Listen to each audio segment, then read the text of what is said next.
अस्सलामुअलैकुम नाजरीन, मैं अली मोहम्मद AZS न्यूज़ से आपकी खिदमत में एक काफ़ी लंबे अरसे के बाद हाज़िर हूँ।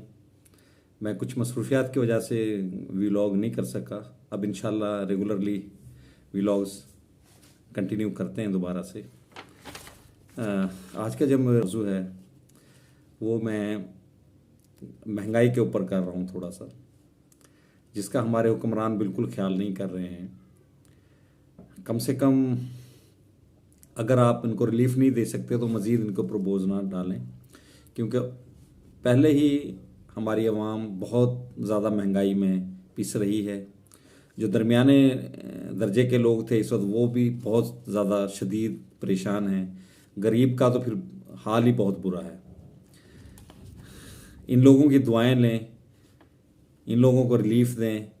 पहले ही 4-5 सालों से, जब से 2018 में PTI की गवर्नमेंट आई है, ये अवाम मुसलसल मुश्किलात का शिकार है। और मुल्क को जिस तरीके से पिछले 4 सालों में चलाया गया, जो मुल्क थोड़ा सा बेहतर चल रहा था, बेहतर तो कभी हमारा मुल्क चला नहीं, लेकिन अगर थोड़ा सा बेहतरी की तरफ जा रहा था, 2013 में जो सफ़र शुरू हुआ था, उस सफ़र को हमारे जो कुछ इदारे के लोग थे, कुछ हमारी जो मिडल मैन्स थे, उन लोगों ने एक झूठे इंसान की बातों में आकर मुल्क को जिस तरीके से उन नाअहल लोगों के हवाले किया, एक ऐसा टोला जो ना जिनके पास, जिसमें ज़्यादातर लोग करप्ट थे, करप्ट लोगों को शामिल किया गया। जिन लोगों ने शामिल किया उन्होंने अपने मुफादात की खातिर उन लोगों को शामिल किया और एक बेवकूफ़ इंसान को वज़ीर आज़म बना दिया, जिसके पास ना तो कोई तजर्बा था, ना कोई अहलियत थी, ना उसके पास कोई टीम थी। सिर्फ सारे दावे थे, झूठे दावे थे जो आवाम के साथ किए थे। आज अवाम फिर बेवकूफ़ बन रही है। अवाम पहले तो उनसे पूछे कि 4 सालों में उनके लिए क्या किया था। सिर्फ किरदारी, बदतहजीबी, झूठ, फ्रेब, करप्शन, इसके अलावा क्या दिया पिछले 4 सालों में। उसका खमियाजा आज पाकिस्तान भुगत रहा है। अब ये जो पार्टियां हैं दूसरी, ये एक मिली जुली हुकूमत है जिसमें और मुश्किल हालात होते जा रहे हैं। अगर एक पार्टी हो उसको तो आप जुर्मवार दे सकते हैं, दूसरे जो मुश्तरका पार्टीज़ होती हैं वो पहले ही टूटा हुआ, ख़राब, तबाह शुदा पाकिस्तान को चला रही हैं। कैसे चला रही हैं, किस तरीके से चला रही हैं, अवाम के ऊपर बोझ डाल रही हैं। मुझे ये व्लॉग क्यों करना पड़ा, क्योंकि मेरा घर का बिल आया था सुई गैस का, जो नॉर्मल इन डेज़ में, यानी कि अप्रैल और मई, जून, जुलाई, अगस्त, सितंबर, अक्टूबर तक जो 200-250 रुपये का बिल होना चाहिए, वो एकदम से 1960 रुपये का बिल आया है।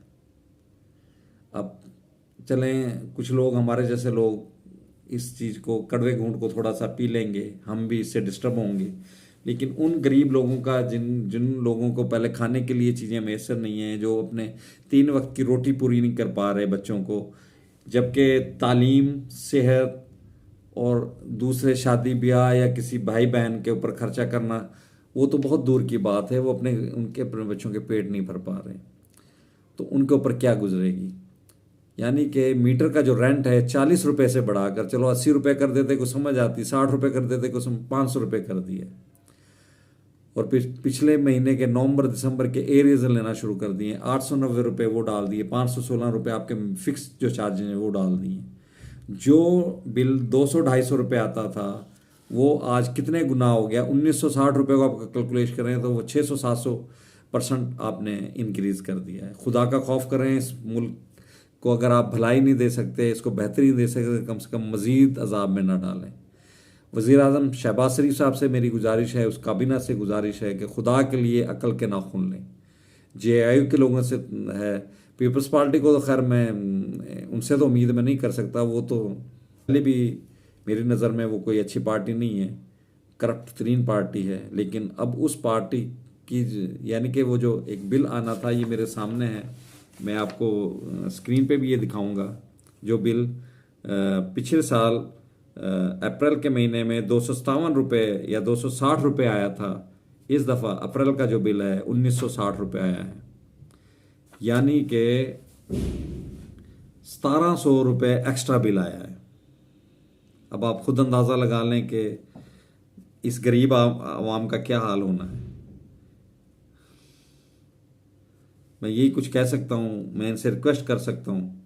पहले मैं पीपल्स पार्टी को एक करप्ट तरीन पार्टी समझता था, लेकिन जो पिछली 4 सालों में 2018 से लेकर 2022 अप्रैल तक जो हुक्मरानी पीटीआई की सूरत में इस मुल्क को भुगतनी पड़ी, उन लोगों की सूरत में जो लोग इसको लेके आए, जो मिडल मैन थे, जिन लोगों ने इसके ऊपर इन्वेस्टमेंट की, उन लोगों ने दब कर उस इन्वेस्टमेंट का फ़ायदा उठाया और इस बेवकूफ़ आदमी के झूठों के में आकर ना इसके पास टीम थी, ना इसके पास एक्सपीरियंस था, ना इसके पास अच्छे लोग थे, सारे करप्ट तरीन लोगों को पार्टी में शामिल कराया। जिन लोगों ने शामिल करा उन्होंने उनसे अपने मुफादात हासिल किए और मुल्क का तहस नहस कर दिया। मुल्क पहले भी बहुत अच्छा नहीं चल रहा था, लेकिन एक बेहतरी की तरफ जा रहा था और उस बेहतरी को ख़त्म करके इस नाअहल को आदमी को लेके आए और मुल्क की अवाम के ऊपर अजाब की सूरत में जो 2018 में नाज़िल हुआ उसका अभी तसलसल जारी है।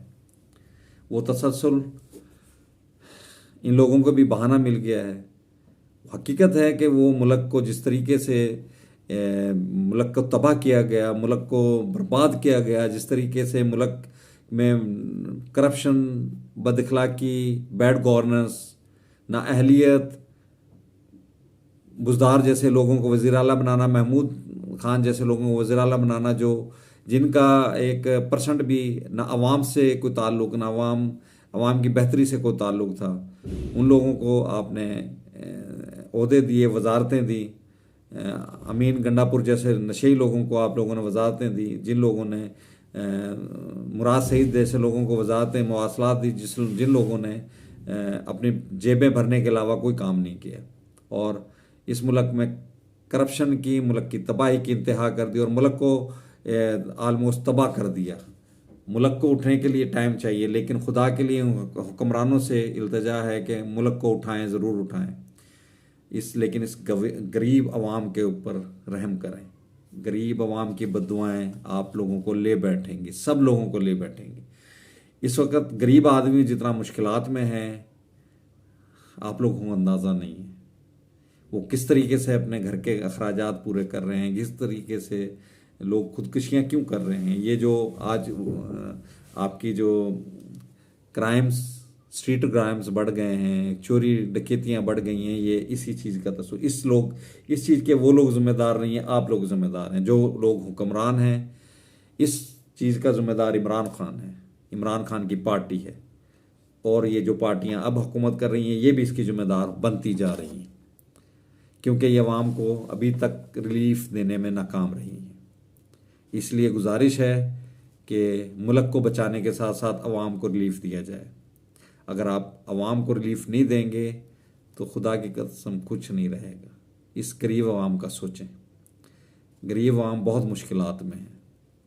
अगर इनका आप नहीं सोचेंगे तो कोई फ़ायदा नहीं है। इन लोगों की दुआएं लें, इन लोगों का अजाब से निकालें, मुल्क में बेहतरी लाएं, मुल्क में अमन लेके आएँ, मुल्क में प्रॉपर तरीके से कानून साजी करें, रूल्स बनाएं, ट्रैफिक के रूल्स बनाएं, दूसरे रूल्स बनाएं। जो आप इस अवाम से हर साबुन से लेकर हर चीज़ पे जो टैक्स ले रहे हैं, वो इन लोगों की जेबों से आप ले रहे हैं, लेकिन इस अवाम को बदले में आप क्या दे रहे हैं? गुर्बत, अफलास, महंगाई, बेरोज़गारी। यानी कि आप लोग खुद दावत दे रहे हैं कि ये लोग चोरियां करें, डकैतियां करें, गलत काम तरीके से लोगों को कत्ल करें, कत्लो गारत हो। इसके ज़िम्मेदार हुक्मरान हैं। इसलिए इन हुक्मरानों को चाहिए कि इनका करें। दूसरा मैं ये कहूँगा कि मैं स्पेशली मुस्लिम लीग नून से मेरी गुजारिश है कि जिस तरीके से आपने नाअहल और जिसका पार्टी से कोई ताल्लुक़ नहीं, ना नज़रियाती हैं, उन लोगों को आपने वज़ीर मशीर लगा दिया है, खुदा के लिए उनसे जान छुड़ा लें, जिससे आपकी मकबूलियत आज डाउन होती जा रही है। हमारे जैसे जो नज़रियाती लोग हैं वो भी इस पार्टी से दूर होते जा रहे हैं। क्योंकि आपने ऐसे लोगों को वजीर मशीर बना दिया जो कहते हैं कि हम पार्टी के पीछे नहीं, ये पार्टी हमारे पीछे है। ना उनका वोट आपके लिए है, ना उनकी जो वजारतें हैं जो वो अवाम आपके लिए कर रहे हैं, ना पाकिस्तान के लिए वो कर रहे हैं, ना अवाम के लिए वो कर रहे हैं। वो अपनी जेबें भर रहे हैं और अवाम को बेवकूफ़ बना रहे हैं। और नज़रियाती लोग इसी वजह से दूर होते जा रहे हैं। जिन लोगों ने बग़ैर किसी फ़ायदे के, बग़ैर किसी लालच के, बग़ैर किसी ज़ाती मुफाद के पार्टी के साथ खड़े हैं, हमारे जैसे लोग, उन जैसे लोगों को आप पार्टी से दूर कर रहे हैं। इसलिए ये भी आप ख्याल रखें। अल्लाह हम सब का हामी नासिर हो और अल्लाह ताला हमारी इस अवाम की और पूरे पाकिस्तान की बेहतरी करे। आमीन। अल्लाह